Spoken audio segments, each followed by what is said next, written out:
Salve, salve pessoal! Matheus aqui falando. E nesse vídeo a gente vai falar um pouco sobre o que foi esses últimos dias em cripto. Rapaz, uma completa sangria. E aí a gente já tá vendo algumas thumbs no YouTube, Cavaleiros do Apocalipse falando já é bear market, fujam para as colinas, etc, etc.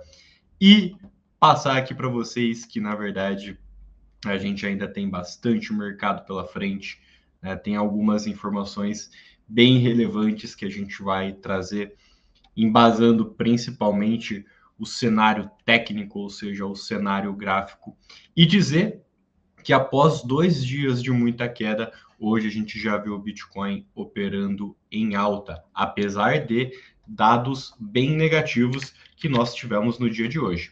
Então, o que eu quero dizer para você é, deixa seu like, se inscreve aí no seu canal, que a gente separa um roteiro bem legal para vocês, para que a gente também consiga conversar de uma maneira bem prática e de fácil entendimento, tá? Para que vocês consigam ter boas decisões em seus investimentos, beleza? Simbora então, pessoal, bora para cima, vamos compartilhar a tela aqui, tá? Então, a gente está vendo no gráfico do Bitcoin. Tá, vamos colocar o nosso estudo aqui na OKX, né? Aqui, ó, nosso estudo dentro da OKX. E o que a gente vê, né, dentro aqui do Bitcoin, foi que a gente rompeu esse bloco de ordem aqui, né? Esse bloco de ordem do qual a gente sinalizava bastante demanda. Por quê? Por muitas vezes, né, a gente batia e repicava, batia e repicava, batia e repicava, aqui também, e até o início aqui que aconteceu no começo do mês de julho, beleza? E aí nós estamos vendo, pessoal, que muita gente, né, falando que se o Bitcoin ele batesse e ficasse abaixo da região dos 100 mil dólares, né, o mercado poderia panicar e eventualmente a gente ter um fim de ciclo. E dizer que, primeiramente, né, realmente ficar abaixo dos 100 mil dólares não é legal. Todavia, mais do que bater lá embaixo, é se consolidar nessa região, tá? Então, lembra Galvão Bueno nas manhãs de domingo de Fórmula 1, né? Chegar é uma coisa, ultrapassar é outra, né? Neste caso aqui, ultrapassar essa região de 100 é uma coisa, se consolidar é outra. Então, nós vimos, né, no dia de ontem e um pouquinho do dia de hoje, né, que o Bitcoin ele realmente pegou essa região aqui dos 100 mil dólares, tá? E aí, agora a gente vê que nós formamos um suporte nessa região, né? Você vê aqui que até o pavio dos candles, eles estão numa mesma altura, né? Se a gente pegar aqui a cor, ó, vê que eles estão até na mesma altura, então foi uma boa marcação, tá? E o que eu quero dizer com isso, tá, pessoal? Eventualmente, né, é muito importante que esse movimento de consolidação seja dessa forma, tá? Então, deixa eu pegar a linha aqui. Então, ele rompe, né? Rompe, testa, né, esse suporte e aí nesse reteste ele continua caindo. Nessa situação, a gente teria algo preocupante. Todavia, no curto prazo não foi isso que aconteceu. A gente teve um flush, né, ou seja, uma queda repentina, e tão logo aconteceu, a gente já está vendo meio que uma recuperação em V, tá? Torcemos para que se recupere mais, né? E que de fato a gente veja não só o Bitcoin, mas o mercado cripto como um todo subindo, ok? Então, essa é a primeira análise que a gente faz, tá? A segunda análise que nós fazemos é que no dia de hoje se a gente der uma olhada, nós não tivemos dados muito positivos, né? Então a gente teve o ADP, né, que é um relatório alternativo ao payroll. Nós não teremos muito provavelmente o payroll enquanto houver o shutdown nos Estados Unidos. Não teremos também muito provavelmente o JOLTS, tá? Então um dos balizadores vai ser o ADP. E a gente veio aqui também com os dados do PMI, né? Então, realmente a maioria dos dados aqui, apesar de serem de empresas diferentes, eles vieram acima do que foi projetado, o que reitera uma economia resiliente. Se a economia está resiliente, a inflação também reitera resiliência, e aí a gente vê que os juros, né, um corte, ele fica um pouco mais distante. Essa é a interpretação quando nós olhamos esses dados. Relatório de emprego também ele veio acima do esperado, né? Projeção 32, ele veio 42.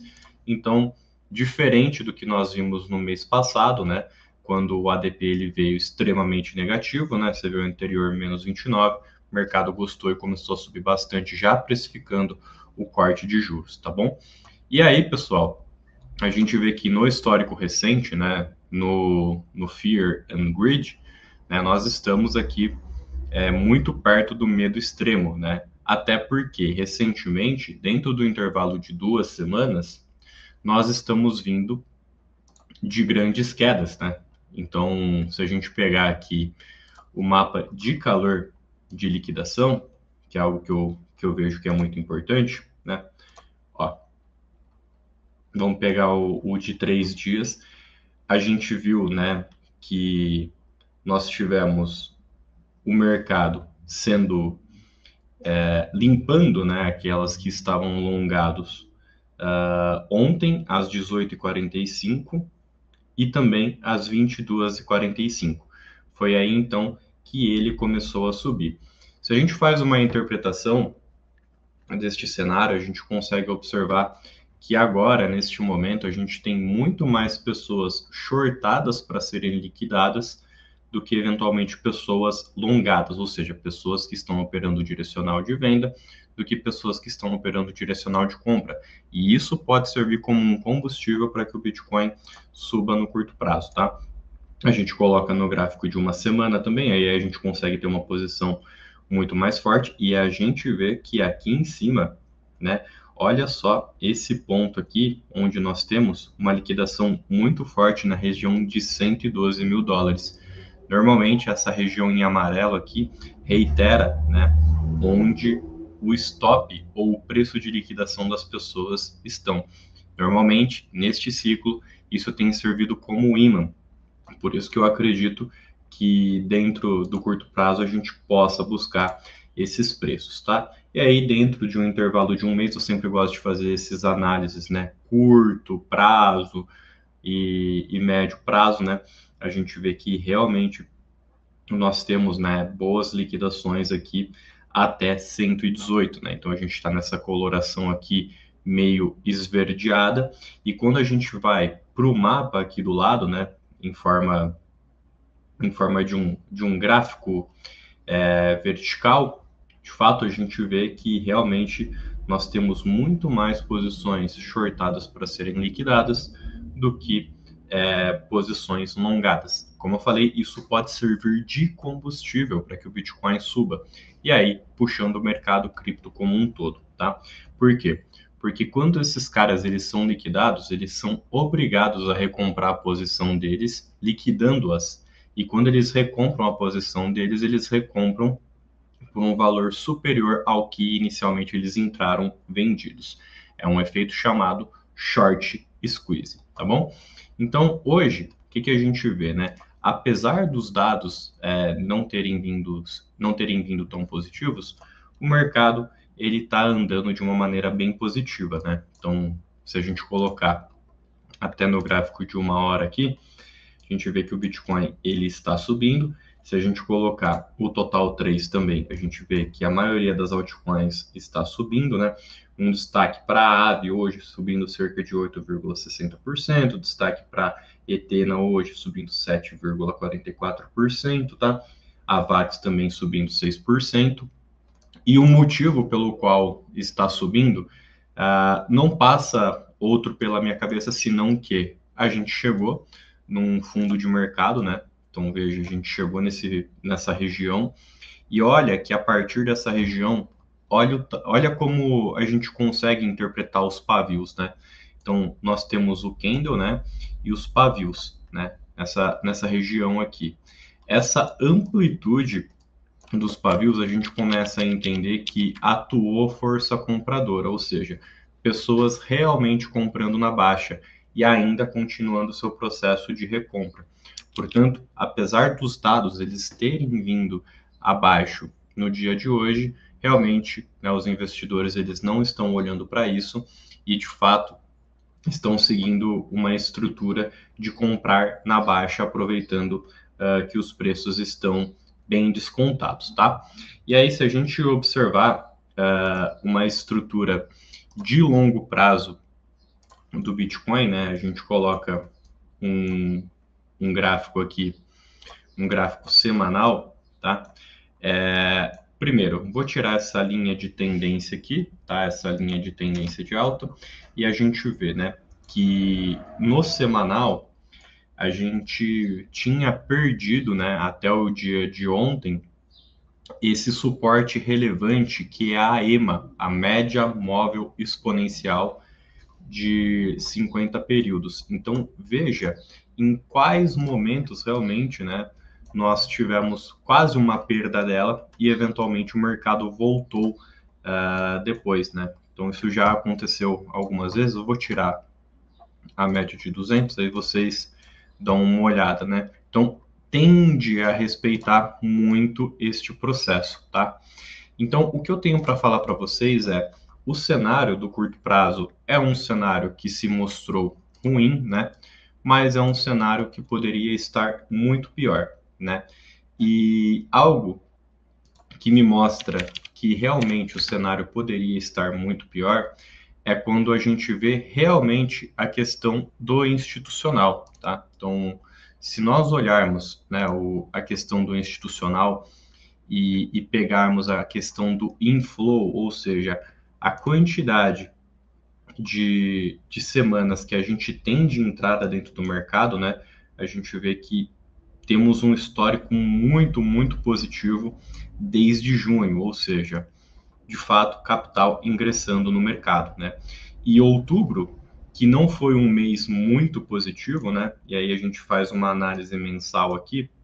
Outubro a gente teve mais entrada do que saída, setembro mais entrada que saída, né? Então a gente está falando na casa do bilhão, aqui também nós estamos falando na casa do bilhão. E reparem, né, que a única saída que nós tivemos até então na casa do bilhão foi em fevereiro, quando a gente teve menos 3,56 bi de dólares saindo.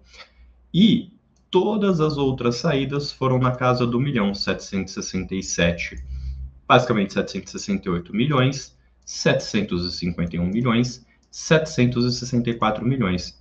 E aí, pessoal, a gente analisando, né, o fluxo de entrada, vamos pegar só 25, entrada, 5,25 bilhão. Em abril, 2,97 bilhão, praticamente 3. Maio, 5,23 bilhão. Junho, 4,60 bilhão. Julho, 6,02 bilhão. Então, praticamente todas as entradas elas estão acontecendo do ponto de vista do bilhão, enquanto a maioria das saídas elas estão acontecendo no ritmo do milhão, tá? Se nós puxarmos aqui um gráfico que eu acho bem interessante, né, do check on chain, se nós conseguimos pegar aqui, não é esse. Deixa eu pegar aqui em todos os favoritos, que vai ser um gráfico bem legal de nós mostrarmos.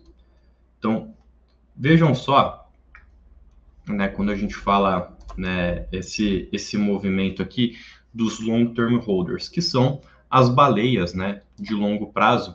E aqui vai um ponto de atenção que eu quero mostrar para vocês, tá? A gente vê que esses caras, eles ainda estão vendendo, né? Então, esse processo de venda, né, ele teve o seu pico em julho de 2025, tá?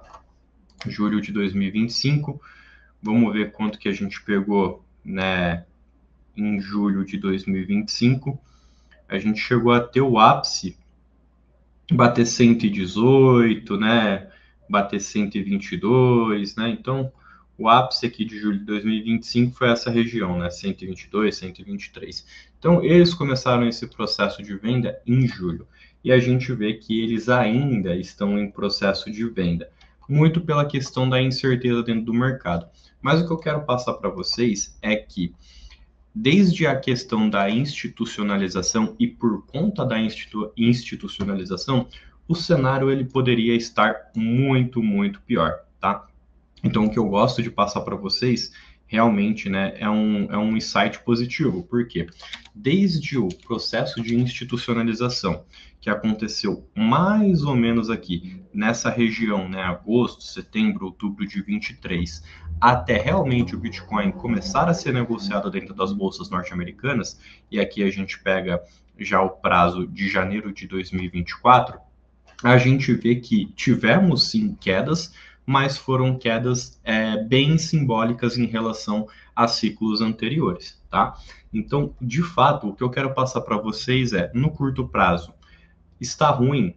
Olha, realmente o cenário não está dos melhores, mas poderia estar pior. E realmente não está pior em virtude dos dados que eu mostrei para vocês das entradas dos ETFs, ou seja, o saldo, quando a gente olha de maneira geral, é muito mais positivo do que negativo e a gente se apega a esses padrões. Além disso, né, dentro do sistema que a gente vê no Bitcoin, né, se nós observarmos gráfico diário, né, que é algo que permite a gente, né, ter alguns insights, a gente está vivendo o que eu chamo de período de consolidação, né? Então, olhem esse gráfico, né?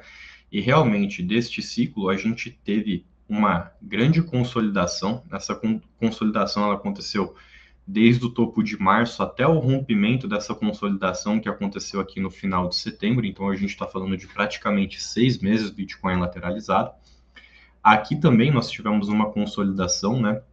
E aí a gente entra em dezembro de 24 e realmente a gente sai em abril, né, de 25, ou seja, do fim do ano passado até até quase o quinto mês, né? Foi aqui que a gente saiu, nós saímos aqui mais ou menos 15 de abril, né? Então faltou 15 dias aí para estarmos em março. E aí a gente vê que depois de uma nova alta, realmente a gente está passando por um período, né, de consolidação. E esse período aqui, ele pega julho até realmente o período que nós estamos, novembro, né? Então, realmente, nós estamos dentro desse período de consolidação. E julho, que é o mês 7, até novembro, nós estamos falando aí cerca de 4 meses. E a gente consegue fazer um resumo, né, com uma marcação bem simples, né, que eu mostro para vocês. Então, veja só, nós tivemos a alta, consolidação. Tivemos alta, consolidação. Tivemos a alta e agora período de consolidação. Então, realmente é o período que nós estamos vivendo agora, né? Alta, consolidação, alta, consolidação, alta consolidação, tá? A questão que é muito importante a gente passar para os investidores é que quando a gente vive uma série de consolidação ou uma série de queda por dias consecutivos, a gente esquece da alta que nós tivemos, tá? Então é muito importante lembrar que realmente nós tivemos altas dentro aí do caminho. E por isso que é muito importante a gente fazer realizações de nossas posições, tá? Então eu realmente acredito num viés de alta do Bitcoin, porque tudo isso aqui que nós estamos desenhando é um padrão, e esse padrão realmente ele está sendo respeitado, né? E se a gente colocar aqui no gráfico semanal, né, fica bem nítido essa situação também. Então, alta, corrige, né? Tem essa consolidação, alta, corrige, alta, corrige.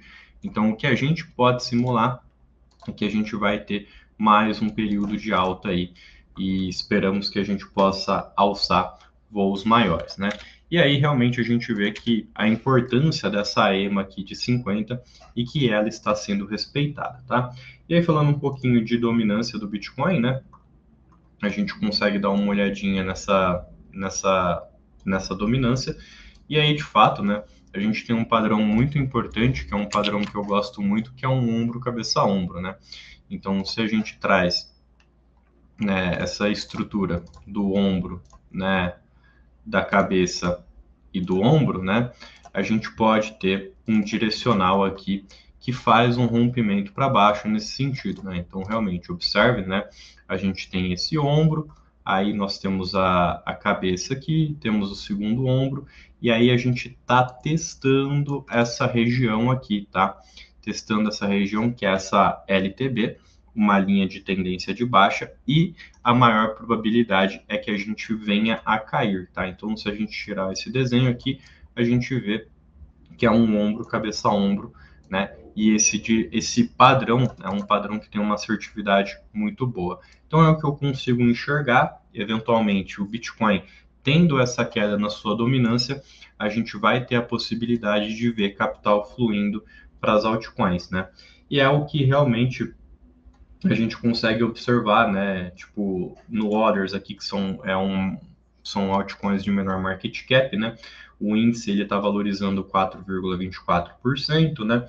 O Total 3 está valorizando 2,85%, né? E aí, de fato, a gente vê que estão superando a valorização do Bitcoin. Então, de fato, é algo muito importante para que a gente se atente, tá? É claro, que a análise ela é muito importante ser feita dia após dia.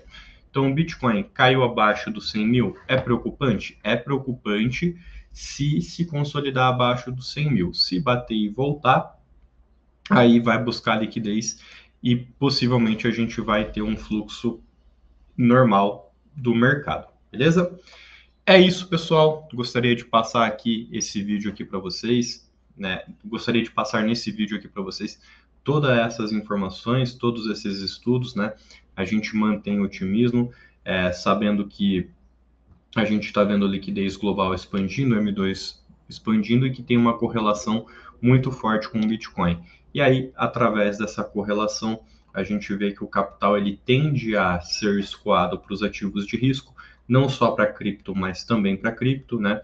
A gente vê bolsas aqui como S&P, Dow Jones, Nasdaq se beneficiando disso, um índice de small caps Russell que mede, né, o quanto os investidores estão propícios a tomar risco também andando bem. Isso é um termômetro muito positivo para que esse capital possa escoar para cripto. Beleza?